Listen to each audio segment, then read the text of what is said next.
Hai teman, selamat datang di channel Sekate New. Jangan lupa pada teman-teman untuk like, komen, dan subscribe supaya tidak ketinggalan update dari channel ini. Mimin ucapkan terima kasih. Selamat menyaksikan. Sampai ia mengulanginya, takut salah bicara. Bahkan baru beberapa hari lalu, wajahnya ditampar oleh Cantika lantaran kata-katanya. Dan sekarang, Cantika berada di tempat itu, bahkan menunggunya hanya untuk mengucapkan kata maaf terlalu naif untuknya atau ini cuma hayalan. Kamu minta maaf sama aku, Cantika? Tanyanya mempertegas. Untuk apa kamu meminta maaf padaku? Bagiku kamu gak pernah salah, Tik.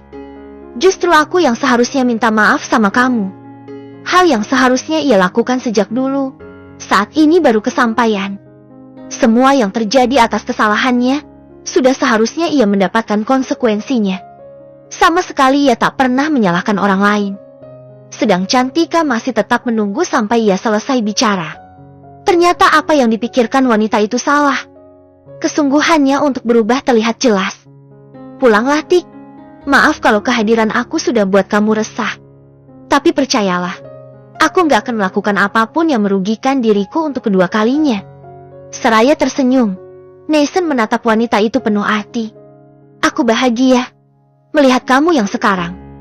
Kamu berhak mendapatkan kebahagiaan itu, hal yang tak pernah aku berikan padamu saat menjadi suamimu.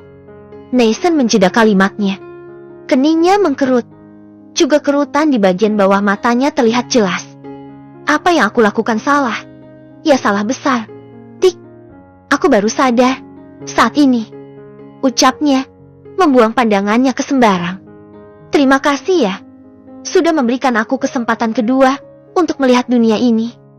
Bisa merubah diriku jadi lebih baik lagi. Nathan tak kuasa menahan tangisnya jika mengingat kejadian saat itu. Saat ia sakit, dan hanya Cantika yang setia mendampinginya.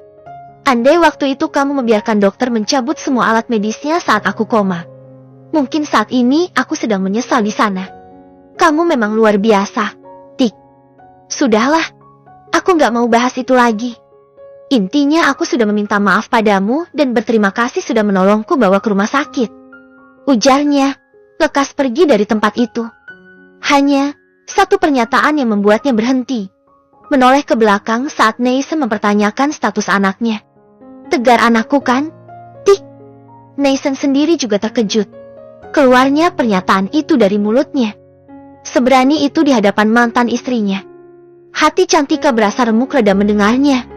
Harusnya ini sudah ia persiapkan sejak lama. Suatu saat nanti akan tiba waktunya, di mana Nathan akan mencurigai status Tegar. Nyatanya sampai saat ini ia masih belum bisa menerima kenyataan itu. Tidak ingin memberitahu hal yang sebenarnya. Cantika menggeleng cepat. Raut wajahnya panik. Sesaat kemudian bulir bening berjatuhan. Kamu gak berhak atas dia. Tegar anakku, bukan anakmu. Dengan tegas ia katakan itu di hadapan Nathan. Lalu melanjutkan langkah kakinya untuk pergi. Enggak. Dalam larinya ia menepis. Semua pikirannya mulai tak terarah. Membuatnya ingin menangis. Bayangan kehilangan Tegar membuatnya ketakutan. Sampai menutupi jati diri anaknya. Dia gak boleh tahu. Sambil terus menggeleng, Cantika masuk ke dalam mobil. Aku gak bisa kehilangan Tegar. Hiks. Tangisan Cantika buatnya yakin kalau Tegar adalah anaknya. Meski tidak keluar dari mulut mantan istrinya. Aku hanya ingin sekedar tahu. Tidak akan meminta apapun yang aku memang tidak berhak. Aku juga tidak butuh pengakuan dari Tegar. Tik. Seharusnya kalimat itu ia keluarkan saat sebelum Cantika pergi. Namun, ia tak memiliki kesempatan untuk itu. Sepulang dari toko, Cantika tak langsung ke resto. Ia menemui suaminya di kantor untuk meminta pendapat. Samir yang saat itu terkejut melihat kedatangannya, langsung memeluknya erat. Kamu kenapa, sayang? Sepertinya Nathan tahu. Dad. Ia adukan semuanya di hadapan sang suami, meluapkan kekesalannya dalam dekapan lelaki itu. Aku gak mau Tegar diambil sama Nathan, ujar Cantika lagi. Aku gak mau kalau sampai Nathan membawa anakku. Sejujurnya Samir juga takut akan itu. Tegar akan pergi meninggalkannya demi Neisen. Namun, ia juga tidak mungkin egois. Tahu jelas seperti apa perasaan Neisen jika itu ada di posisinya. Neisen memang berhak tahu siapa Tegar itu. Dirasa istrinya sudah tenang. Mereka lanjutkan obrolan itu. Pengaruh kehamilan istrinya. Cantika sedikit sensitif jika berhubungan dengan masa lalunya. Karenanya ia harus ekstra hati-hati dalam berkata.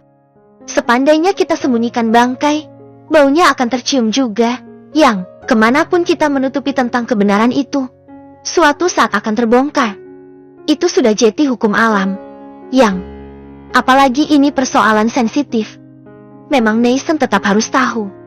Ujar Samir sedikit berikan pengertian untuknya. Kali ini, Cantika enggan mengikuti saran suaminya. Kok Dedi bilang kayak gitu? Apa Dedi mau Tegar diambil sama Neisen? Sambil menaikkan nada bicaranya, Cantika beranjak, sorot matanya penuh kekecewaan. Bukan kayak gitu maksudnya. Yang kemarahan Cantika tak terelakkan lagi. Wanita itu buru-buru meninggalkan ruangannya. Dengan sangat terpaksa ia mengejarnya untuk mencegah kemungkinan buruk terjadi pada istrinya. Sayang, tunggu. Cantika terus berlari, tak mendengar panggilan suaminya. Itu ia lakukan bentuk dari kekecewaannya. Sayang. Samir berhasil mengejarnya, memeluk tubuh istrinya dari belakang. Jangan salah paham dulu, dengerin aku ya. Mereka menjadi pusat perhatian orang-orang di sekitar. Kita ke mobil ya. Mereka masuk ke dalam mobil, hanya berdua saja. Samir membujuk istrinya untuk mendengarkannya lebih dulu. Neisen yang kita kenal sekarang, bukan Neisen yang dulu, sayang. Dia sudah berubah 180 derajat.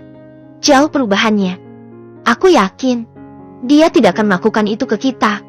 Sayang, gak mungkin pisahkan kita sama Tegar. Gak ada yang menjamin itu, Dad. Disahut oleh Cantika dengan nada tegas. Kalau dia gak akan ambil Tegar dari kita. Biar bagaimanapun, Tegar itu anaknya. Sayang, kita juga gak bisa memisahkan mereka lagi. Maksudnya Neisen gak akan mungkin lakukan itu, ambil Tegar dari kita. Samir meyakinkan lagi dengan cara lain.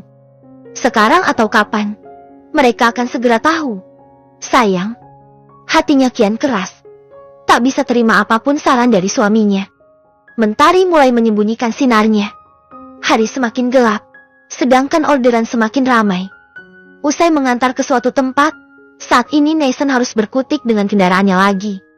Mencari alamat sesuai dengan yang tertulis di resit pembayaran.